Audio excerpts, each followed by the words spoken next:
ഒരുപാട് മിഷനുകൾ ഈ 10 വർഷക്കാലത്തിനിടയിൽ പ്രഖ്യാപിച്ചതും വലിയ മാറ്റം ജനജീവിതത്തിൽ ഉണ്ടാകുന്ന പദ്ധതികൾ ആസൂത്രണം ചെയ്തതും സാമൂഹ്യക്ഷേമ നടപടികൾ നടപ്പിലാക്കിയതും അതിൻ്റെ ഗുണഫലം ഒരുപാട് കുടുംബങ്ങൾക്ക് കിട്ടിയിട്ടുണ്ട്.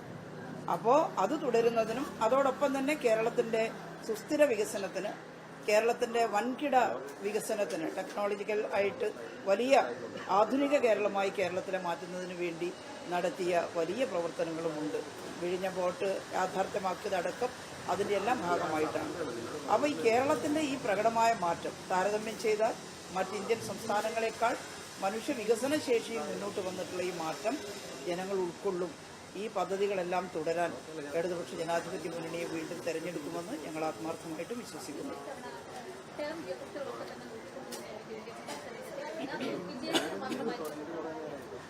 നമ്മൾ ഇലക്ഷൻ സംബന്ധിച്ചുള്ള അത്തരം കാര്യങ്ങൾ വിശദമായി ചർച്ച ചെയ്ത് കഴിഞ്ഞിട്ടില്ല.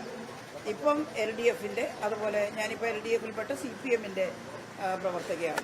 ഞങ്ങളുടെ കമ്മിറ്റി ഇപ്പോൾ ഇലക്ഷന് വേണ്ടിയുള്ള കമ്മിറ്റികളും കാര്യങ്ങളും ഒക്കെ തയ്യാറാക്കി ഒരുങ്ങുന്നതേ ഉള്ളൂ. സ്ഥാനാർത്ഥി നിർണയവും അതുപോലെ ഇലക്ഷന് വിജയിക്കാൻ ആവശ്യമായിട്ടുള്ള അത്തരം കാര്യങ്ങളുമെല്ലാം വീണ്ടും ചർച്ച ചെയ്യേണ്ടതായിട്ടാണുള്ളത്. ഇപ്പോൾ അങ്ങനെ ടേം വ്യവസ്ഥയോ സ്ഥാനാർത്ഥികളെ കുറിച്ചോ ഒന്നും ഞങ്ങൾ ചർച്ച ചെയ്തിട്ടില്ല. അതധികം വൈകാതെ ഉണ്ടാകും. എന്തായാലും ഇലക്ഷൻ്റെ തൊട്ട് മുമ്പ് നോമിനേഷൻ കൊടുക്കണമല്ലോ കൃത്യസമയത്തിന്. അതിനൊക്കെ മുമ്പ് അത്തരം കാര്യങ്ങളെല്ലാം ഇടതുപക്ഷ ജനാധിപത്യ മുന്നണി തീരുമാനിക്കും.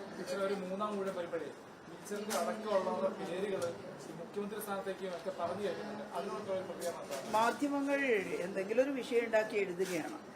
അങ്ങനെ ആർക്കാ പറയാൻ സാധിക്കുക? അപ്പോൾ ഇതൊന്നും നേരത്തെ കൂട്ടി തീരുമാനിക്കുന്ന ഒരു കാര്യമല്ല. ഇന്ന് കേരളത്തിന്റെ മുഖ്യമന്ത്രി ആധുനികമായിട്ട് ഈ കേരളത്തെ വളർത്തിയെടുക്കുന്നതിന് വളരെ സമർത്ഥമായി നേതൃത്വം കൊടുത്തിട്ടുള്ള ഒരാളാണ്.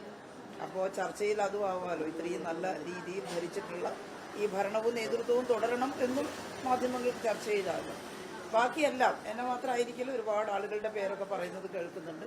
അങ്ങനെയുള്ള ചർച്ചകളെല്ലാം ഇലക്ഷന് സ്ഥാനാർത്ഥി നിർണയവും ജയിച്ചു കഴിഞ്ഞാൽ മന്ത്രിസഭ രൂപീകരിക്കുന്നതോടുകൂടി ആ ചർച്ച തീരും. അത് ഞങ്ങൾ ഒരിക്കലും വ്യക്തിപരമായിട്ട് അങ്ങനെ തീരുമാനിക്കാറില്ല. അതെല്ലാം മതേതര പാർട്ടികളിൽ കാണാറുണ്ട്. ഇടതുപക്ഷ ജനാധിപത്യ മുന്നണി അങ്ങനെ നേരത്തെ ഇന്നയാളാണ് സ്ഥാനാർത്ഥി എന്നൊന്നും പറയാറില്ല. അതുകൊണ്ട് അത്തരം ചോദ്യങ്ങൾക്കേ പ്രസക്തിയില്ല എന്നുള്ളതാണ്.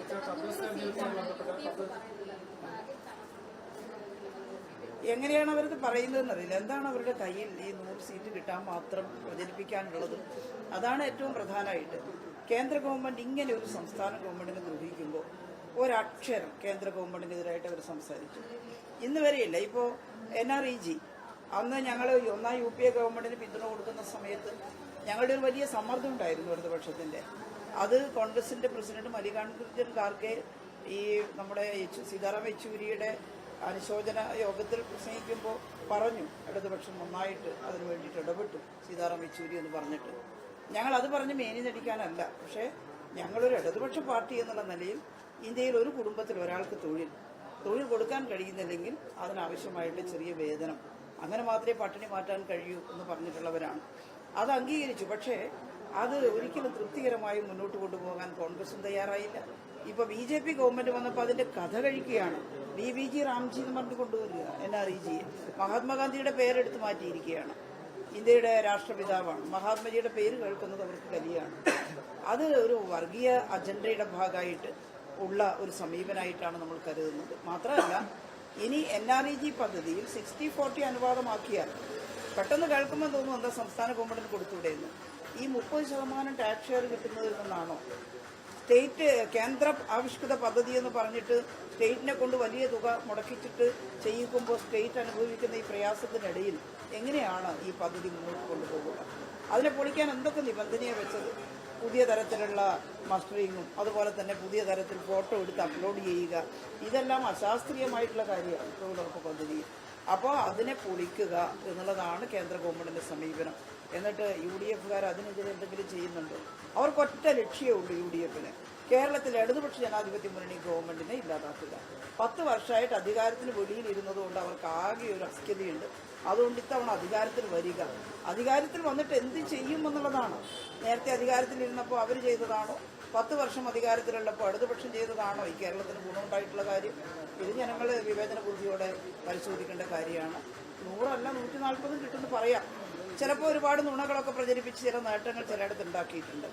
വർഗീയ ശക്തികളുമായിട്ട് കൂട്ടുപിടിക്കുകയാണ്. ഞങ്ങളതിനെതിരാണ്. ഞങ്ങളെന്തേ പറയുന്നുള്ളൂ, മതരാഷ്ട്രവാദികളോടൊപ്പം ചേരാൻ പറ്റില്ല. അത് ഈ രാജ്യത്തിൻ്റെ ഭരണഘടനയെ സംരക്ഷിച്ചുകൊണ്ട് പറയുന്നതാണ്. ഈ രാജ്യം ഹിന്ദു രാഷ്ട്രമാകണമെന്ന് പറയുന്നത് ശരിയല്ല, ഇസ്ലാമിലൂടെ മാത്രമാണ് മോചനം എന്ന് പറയുന്നത് ശരിയല്ല. എന്നാൽ മതന്യൂനപക്ഷത്തെ ഈ രാജ്യം സംരക്ഷിക്കേണ്ടതുണ്ട്. അത് ന്യൂനപക്ഷമായതുകൊണ്ടാണ്. അവർക്ക് ഭൂരിപക്ഷത്തിൻ്റെ അടിച്ചമർത്തൽ നേരിടാൻ ഇടയാവരുത്. ഭൂരിപക്ഷ മതസ്ഥരെല്ലാവരും ന്യൂനപക്ഷത്തിനെതിരല്ല, അതിലെ വർഗീയത ന്യൂനപക്ഷത്തിനെതിരാണ്. അപ്പം ബംഗ്ലാദേശിൽ കലാപമുണ്ടായി, അവിടെ ഹിന്ദുക്കളുടെ എണ്ണം കുറവാണ്. ആ ന്യൂനപക്ഷത്തെ അവിടെ സംരക്ഷിക്കേണ്ടത് ആ ഗവൺമെൻറ്റാണ്. അതുപോലെ ഞങ്ങൾ അപ്പം മുസ്ലിം പീഡനം, ക്രിസ്ത്യൻ പീഡനം എന്നെല്ലാം പറഞ്ഞ് നുണ പ്രചരിപ്പിച്ച് ആളുകളെ അകറ്റുന്നതിന് ശ്രമിക്കുന്നുണ്ട്. നവമാധ്യമങ്ങളിലൂടെ എന്തെല്ലാം നുണയാണ് പ്രചരിപ്പിക്കുന്നത്. കോവിഡ് കാലത്ത് ഇത്ര നന്നായി ചെയ്തിട്ട് PPE കിറ്റ് അഴിമതി എന്ന് എൻ്റെ നേരെ പറഞ്ഞില്ലേ? അത് പരിശോധിച്ച് നോക്കി അതിന് മറുപടിയൊക്കെ സഭയിൽ പറഞ്ഞിട്ടുണ്ട്. ആർക്കാ അതിനെ സ്ഥാപിക്കാൻ സാധിക്കുക? അത് എത്ര ശരിയായ കാര്യമായിരുന്നു. PPE കിറ്റിന് ക്ഷാമം വന്നപ്പോൾ അത് കുറച്ച് ഉയർന്ന വിലയായാലും വാങ്ങണം എന്ന് തീരുമാനം എടുത്തത്.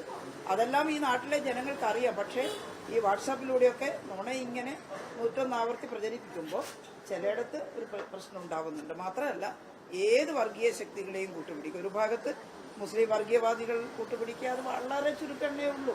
മുസ്ലിം സമുദായത്തിനകത്ത് മതനിരപേക്ഷവാദികളാണ് 99%. പക്ഷേ ആ 1% വിഷലിപ്തമായ ആശയങ്ങൾ പ്രചരിപ്പിക്കാൻ സാധിക്കും. ഹിന്ദു വർഗീയവാദികൾക്ക് വിഷലിപ്തമായ ആശയങ്ങൾ പ്രചരിപ്പിക്കാൻ സാധിക്കും. ഹിന്ദുക്കൾ എല്ലാവരും വർഗീയവാദികളല്ല, അതിലും ഒരു ചെറിയ ശതമാനമേ ഉള്ളൂ. പക്ഷേ അവർ പ്രചരിപ്പിക്കുന്ന നുണയ്ക്ക് വശംവദരായി പോകാം. അങ്ങോട്ടും ഇങ്ങോട്ടും വോട്ട് വിലക്ക് വാങ്ങുന്നില്ലേ? അത് എല്ലാ തെരഞ്ഞെടുപ്പിലും കാണുന്നില്ലേ? അപ്പോൾ അത്തരം ഒരു സമീപനത്തിലൂടെയാണ് ഈ 100 സീറ്റ് എന്ന് പറയുന്നതെങ്കിൽ നമുക്ക് ശക്തമായ പ്രചരണം ജനങ്ങളുടെ ഇടയിൽ നടത്താം. ശരി, അംഗീകരിക്കുക, നല്ലതിനെ അംഗീകരിക്കുക എന്ന് മാത്രമേ ഇടതുപക്ഷം പറയുന്നുള്ളൂ.